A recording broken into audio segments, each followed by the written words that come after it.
So today we're talking about miracles and magic. It's keeping with the theme for May, which is M&Ms, beyond the candy, because we just want that M&M feeling, Mother's Day music, meaning, messages, memorial, and now miracles and magic. And that seemed to fit with the rainbow theme of miracles and magic. And I was thinking about the fact that most of us, based on how we were raised, and most of us were and probably still are in the Disney generation, that the idea of magic is far more appealing to us. There's something, is Brian here today? I should have invited Brian to come up and do a magic trick. But there's something about the concept of having something be magic that it just excites us. And then those of us with any kind of a spiritual bent, we lean towards that other M word of miracles, because something about the grandiosity of having a miracle take place just captivates us. And then we find ourselves, those of us who are religious scientists, find ourselves smack in the middle where we know that we create the magic and we create the miracles. Dang, because that means we have to do the work. And I think, this is what I got this week, I think that that's what kind of keeps science of mind at bay for most people. Religious science is this incredible tool where we say, you can change your thinking and change your life. Really, no, really, change your thinking and your life changes. How you see things changes. Well, I think that's pretty darn magical, frankly. I think that's pretty miraculous, frankly. So the idea being that we are accountable and responsible and more than capable of creating the magic and the miracles in our lives is a great bit of information, but it also sometimes for some people becomes cumbersome, and then it's like, no, I just want someone to come up and wave their magic wand and make miracles. I want someone else to come up and part the sea or turn water into wine. But we look outside of ourselves to other people, to leaders, to writers, to speakers, to metaphysicians, etc., to be the magic keepers and the miracle makers. And St. Augustine says, miracles do not happen in contradiction to nature, but only in contradiction to what is known in nature. Oh, that sounded really attractive. Known, known. Known in nature. Thich Nhat Hanh says, life is a miracle, and being aware of simply this can already make us very happy. Yes, life is a miracle. Do you realize that you participated, you created, and received your first miracle on awakening this morning? Your eyes opened, your breath was there, the day happened, and many of you, I bet, went, oh, alarm, what day? Oh, Sunday, whatever it is, a response mechanism. Instead of, talk about Disney, the shutters open in the window, and little bluebirds fly in, and you hear a cellist or a harpist in the background, and it's like, oh, welcome to today. Yes. It's in my head. The idea being that if that appeals to you, or you want to have a deeper, darker voice, whatever it is, someone with dulcet James Earl Jones tones, you may have that. The point being that every single waking moment is a miracle. And once you come into this teaching, we're teaching you that miracles abound every single day in every way. And we go, that's great. Yeah, but I want the sparkly stuff. Yeah, I want something big. You know, we're a generation that's hooked on the confetti, the sparkly lights, the big. We want those things, and we can have them, and we do have them. And I kind of like having them, but I prefer to have them in segmented, so that it's not all the same. And yet, each day, when I think about how glorious it is to wake up, how glorious it is to see the furry companions. How glorious it is to smell the coffee. How glorious it is to listen to the music, to be able to take a walk in the park, etc., etc. Make your own list. I'm not trying to impose my miracles. But the idea being that the magic that we seek is already in here. Dorothy talked about it in Wizard of Oz, right? You know, click your heels. But, you know, what don't you think it's interesting? They gave her red sparkly shoes, right? Because they sparkle. That sparkle and the red, it made it more magic. I don't know if they would have done them if they were in Keds or PF Flyers. You know, yeah, come on, Dorothy. Uh-huh. Yeah, going back to Kansas any moment now. But the red sparkly shoes grasped our attention, and they seemed magical, and the lights went on it. And, I mean, we have lights here. It's a way to illumine our perspective. So the red sparkly shoes magically sent her home. Not. What sent her home was her consciousness, her intention. The shoes were just a diversion, a way to translate how to make a miracle possible in her life. So, how do we do that here? How do we make magic and miracles? We set an intention. We vision. We do spiritual mind treatment. We do vision boards. We create the miracles in our lives that we want. So, what's one of the most common words associated with magic? Yes. Y'all know what that means? Oh, but you knew I would. Abracadabra derives from the Aramaic language. Now, freeze frame that for a second, because you know when I talk about the Bible, I talk about the Aramaic Bible, because that is the Bible that existed and was the Bible that Jesus the Christ used. It was of his country, of his nature. It was his Facebook, I guess. So Aramaic is his language. In Aramaic, abracadabra means I create as I speak. Got it, yes. Now, there were some, as you check it all out, there were some conversations, as there always are, about things like that, because nobody's still really from back there saying, well, I'm not sure that's exactly what it said. So the other possibility is, I create like the Word.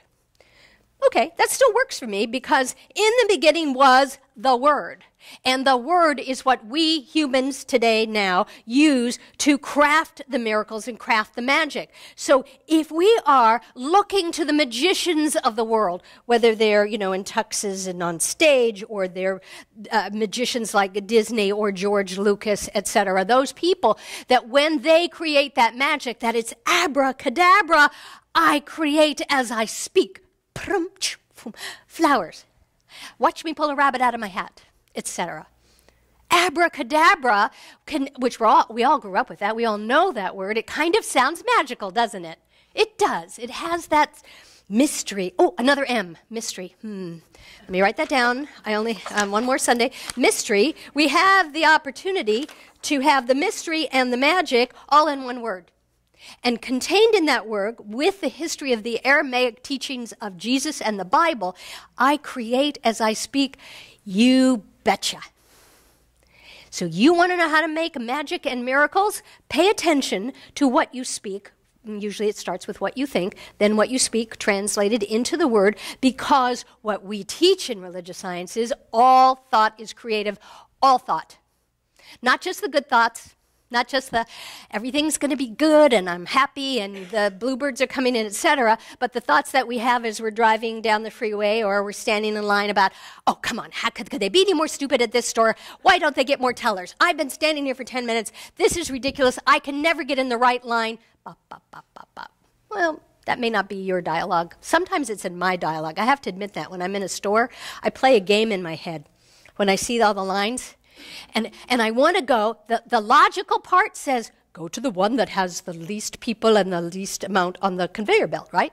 And the intuitive part goes, yeah, but go over there. And the voice goes, yeah, but look, they've got 5 kids and 5 carts, and they must be buying for something. And when I get into one of those dialogues, sure enough, I'll go to the logical one. And then it'll be, oh, sorry, check over here at the register. I need another tape for the... And by then, the family with the 5 kids and the 2 carts have already gone through. And the people behind me are now, and it's like, oh, okay, I get it. So we create what we speak. And if in my head, I speak, well, I never get the right line, I'm going to create that. So I have to pay attention to what I think, what I say, and what I speak, because we create that. And I think maybe part of the challenge is, for some people, they feel as if they don't speak it out loud, that it doesn't count. Because when we speak out loud, there's a commitment. You're either in a conversation with someone, or you're speaking a prayer, or you're making a declaration or a presentation. So what you verbalize counts. But what's in my head is private, none of your beeswax, and it won't matter. It's just in my head. It's just what I'm thinking. Well, it may help. Maybe the reason why I'm better at this than some, and why I can change what I create and think, is because being an only child, with OCD, ADD, HD, big D, little d tendencies, I talk out loud all the time. You know, people who know me and love me realize that if I'm talking kind of like this, they don't try and say, excuse me, you're talking to me, what? I'll talk in a normal voice if I'm trying to get someone's attention or having a conversation. But I'm an only kid. So I just walk around and go, oh yeah, that's the book's over here, and what do I want to do? And then I talk, yep, and I'll just have a conversation with myself because that's who I grew up with. So I'm used to talking out loud and used to the concept, even if no one had articulated it as a kid, that what I say creates my world and what I see. Suppose that may be what drew me to religious science and I never knew it. What we think and then create by our energy, intention, sometimes our voice, but mostly with our heart, with where our belief and faith is, that is what we outpicture. That's the abracadabra. So we can have the really good magician's abracadabra where the flowers appear and the bunny comes out of the hat. That would be like really cool. Or we can have the abracadabra where suddenly nothing's working and the pigeons go flying the other way. But you create what you speak. Now, I've been teaching this class. We started, this is like our third week, in a new book called E Squared. And I chose this because it says 9 do-it-yourself energy experiments that prove your thoughts create your reality. And I thought, yeah, I know that. And then I thought, I haven't taught a class that I haven't taught. You know, most of the classes we teach here, I teach ongoing, and so I know them. And I thought, I want to try this. This sounds, you know, like, okay, show me. Show me. My mom's from Missouri. Show me. Got it. So this week, upcoming, we happen to be talking about, surprise, surprise, the abracadabra principle. Timing in life is everything. So I'm just going to read to you what she has, because she has an example of that, and we're working on it in class. And so she's talking about one of her students or friends named Chris, who says, and I'm going to read, it's just about 2 paragraphs, that this principle, what she named the abracadabra principle, employs magic, sometimes mystery, and juju that might work for some people and not for others. But it's not more complicated than walking from Biloxi, Mississippi to New Orleans once you have the right map. That works. Let's say Biloxi is what you have now, and you have a beat-up 94 Escort, a job you can't stand, and a lot of weekends watching DVDs by yourself. But in your heart, New Orleans is where you want to be. A shiny new Jaguar is what you want to drive, a high-paying job that utilizes and appreciates your greatest strengths, and weekends watching movies with an astoundingly hot specimen of your choice. So how do you get there? You start focusing on New Orleans. This is pure science of mind. You start focusing on where it is you want to be, the eyes on the prize. You forget that Biloxi and your beat-up 94 Escort even exist. And you remember, and here's the key phrase, you remember that at every moment you're either heading towards New Orleans or you're doubling back to Biloxi. Every thought is a step in one direction or the other. Yeah, I needed to hear that. Because you start thinking, you plan your goals, your dreams, whatever it is, if it's a new car, a new city, a new job, a new hot specimen of your choice, any of these goals, and you start thinking about it, and life comes in to distract you, to detour you, and you go, oh yeah, and New Orleans or your dream starts getting hazy sometimes, and then you come back to Biloxi and you're still here, and you forget. You lose track, you lose sight that you're thinking about what you have with the 94 Escort, et cetera, and forgetting about the New Orleans. Thoughts that take you back to Biloxi and our good jobs and hot dates are not that available. So, or even more popular good jobs and hot dates are available, but not for me. So thoughts that move you towards New Orleans go something like this. That new job is going to be so amazing, and wow, is this person sitting next to me on the couch ever so fine? So that the more energy and excitement you invest, the quicker you'll get there. Now, I know that those of us in New Thought have taken on a bad rap. We're airy-fairy, we're the easy fix, easy parking place, you know, philosophy and faith. And The Secret served us well in terms of that movie brought a lot of people to us, but also gave us a lot of bad press. Because it sounded like all we are about manifesting money, people, things, you know. And we do. I mean, that's part of it. We don't want to lose sight of the fact that we all have an opportunity to manifest those things in our lives that we want. But those of us who've been in this for a while or plunging into a spiritual path realize that it's got to be more than that. This really is about the miracle of the magic of finding your inner connection with a higher power. Call it what you will. And from that, you get so clear, so enthusiastic that you start envisioning your New Orleans, whatever it is that you are still dreaming and desiring. I think many of us, particularly when you pass the age of 30, oh, yes, I passed the age of 30, that once we pass that, we start thinking those dreams and goals and desires are, oh, sweet and nice and, oh, well. And there's a fine balance to accepting what is, so you're not in resistance and denial, to allowing the dream and vision to still be magically a part of your life, your thoughts, your creation, and taking steps forward to what calls to you. We've talked about that. Passion and purpose, it's the theme for this year. So in order to find the magic and the miracles, you have to do the inner work. Sorry. I feel like Oz after you pull off the curtain and there's a guy just going, what is it you want? Oh, well, you already got courage. You already got that. You already got smarts. But what you needed and what the story talked about, well, they just said, oh, well, you think you don't have it, so here is a declaration. Like like somebody who might have graduated, and you get a degree and you go, now you're smart, you can go out into the world. Ta-da! Now you have this big, brave badge. Now you've got courage, go ahead.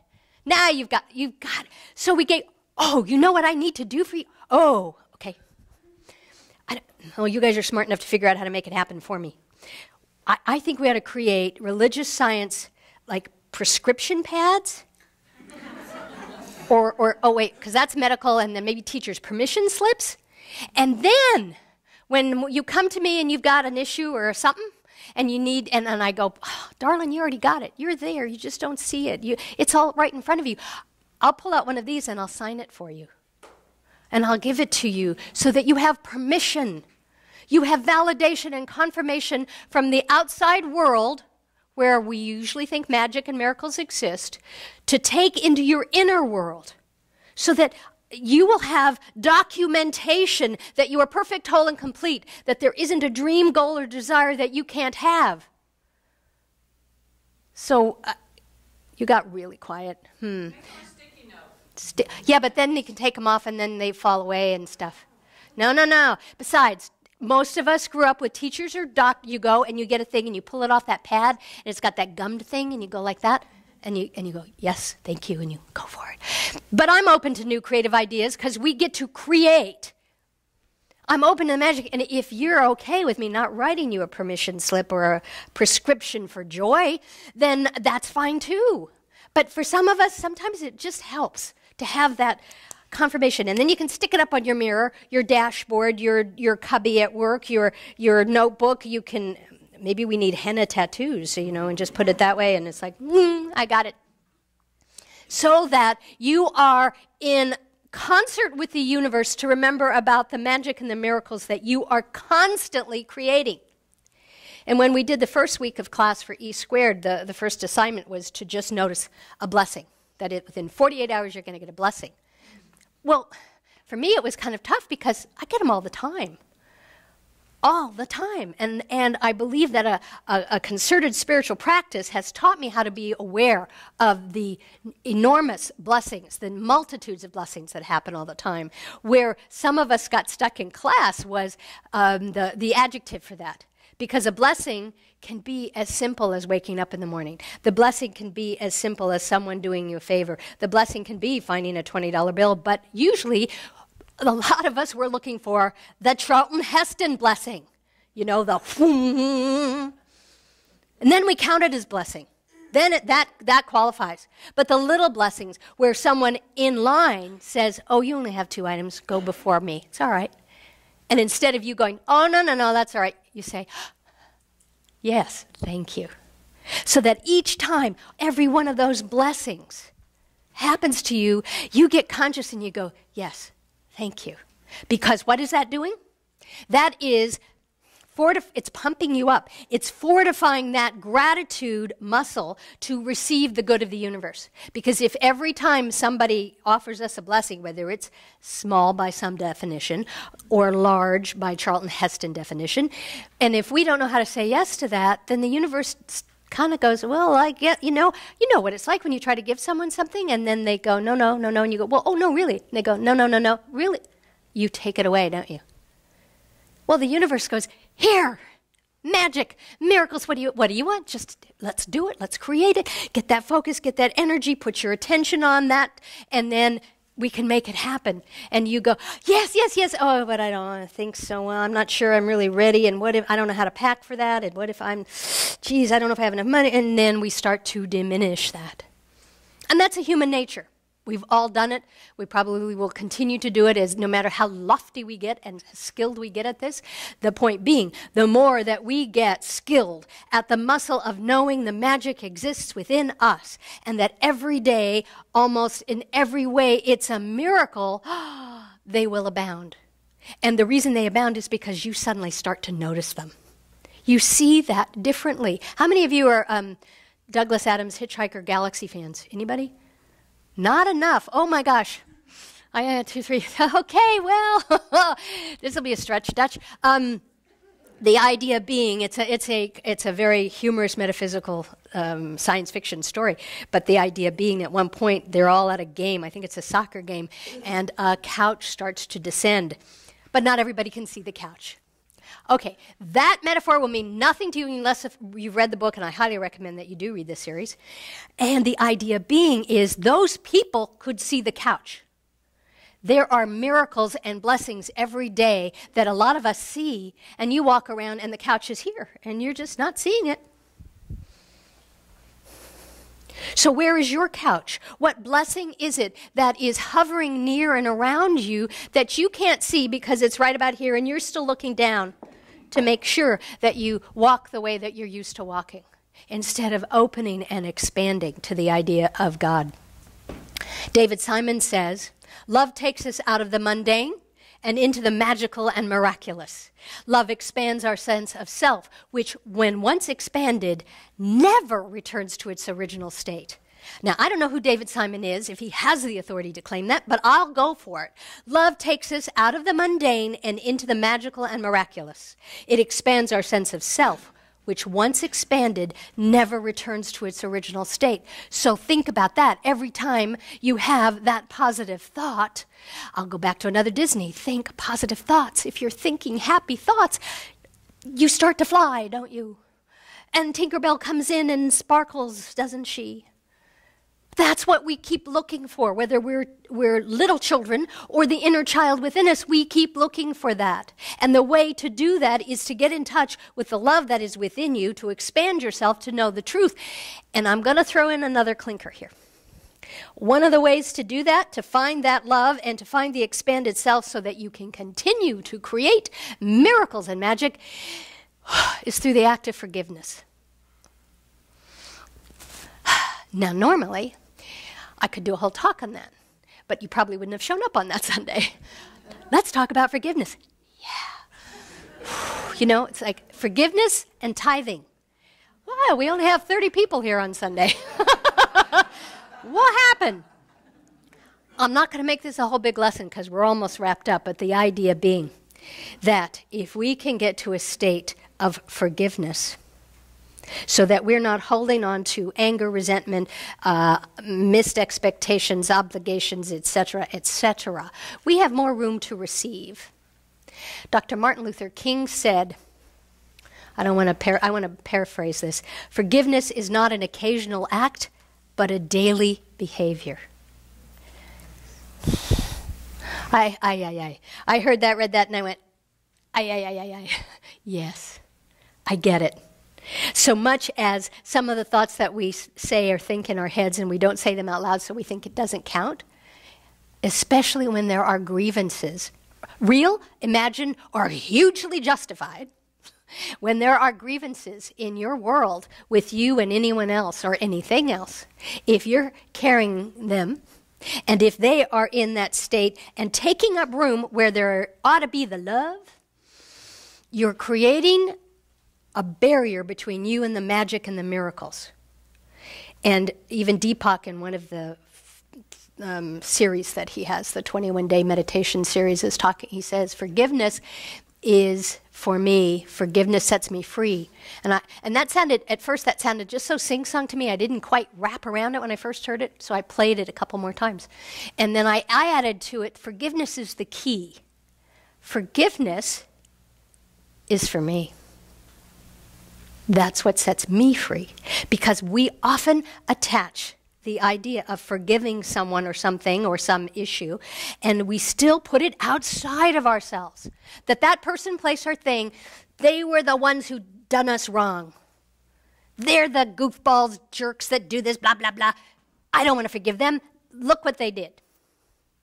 And they may have done something. I'm not saying that people don't make mistakes, that people don't step on your toes, that people don't push your buttons. They do, we do, I do, we do. The idea being is that if we still hold on to it, even the little ones, which then grow and nurture, if we still hold on to it, we have no room for the space of love, and we're the ones suffering. So forgiveness is the key because forgiveness is for me. It's not about any of you. It's not about the person. It's not about, I have to forgive Jane Doe, Bob Brown because they did this, so that I am a higher, loftier person because I know better and I'm going to forgive them. No, I want to forgive them because I don't want to carry this anymore, because I have confetti and sparkles and magic things to carry. I have miracles that I want to make and share and create on a daily basis. So what I have been learning is that forgiveness is the key, because forgiveness is for me, and that forgiveness will set me free, and that's magic. That's the magic. So if you're looking for the magic, once you do that, the magic happens. And from that magic happening, you may create the miracles. Then you have the ability to go abracadabra and then watch it appear. That's all. You've had enough. I'm praying us out. That's big. Whew.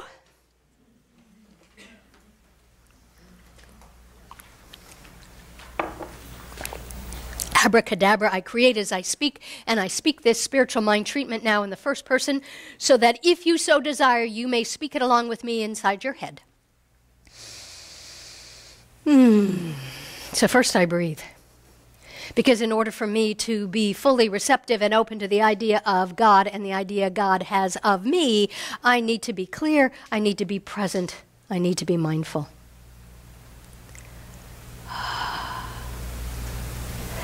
And then I begin with the glorious, miraculous idea that there is only the life of God.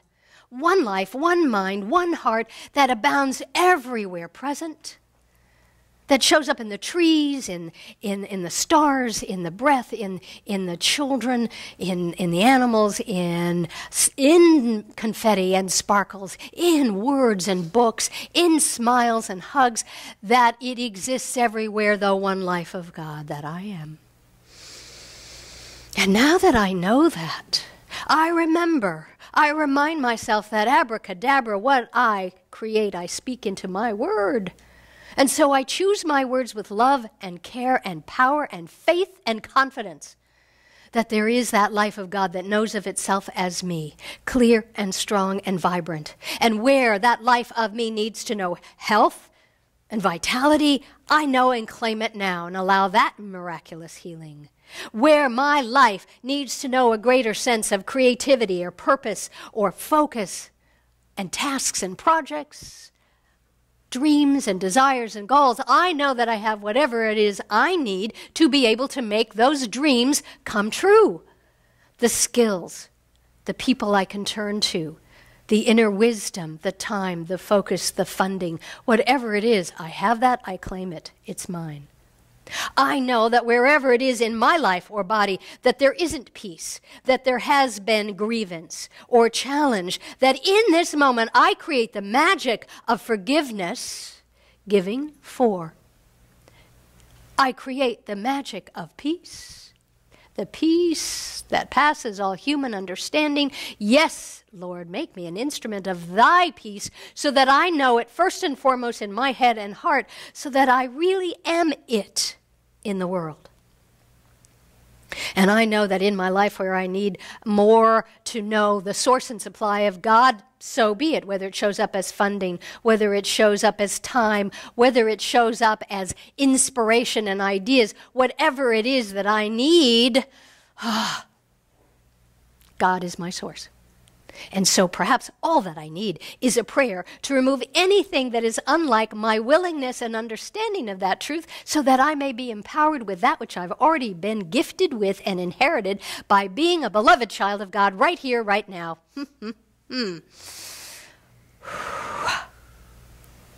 And I bless and release any of the story, any of the stuff, any of the pain, the challenge, the difficulty, the personalities, the history that I may have brought to this point that I have let stand in my way.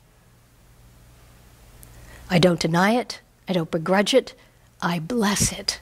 I am grateful for it brought me to this point today in consciousness, where I may stand tall and strong and click my red sparkly heels and know that I am going home to the heart of God, that I am going over, beyond the rainbow, because I am the rainbow. That magic, that miracle is who I am right here, right now, today. For that I give thanks, and in that gratitude is the opportunity to release this prayer, release this service, and know that the miracles have already begun, and the magic is before my very eyes, and I let it be right here, right now. Please join me together as we say, and so it is, and so I am, and so we are. Amen.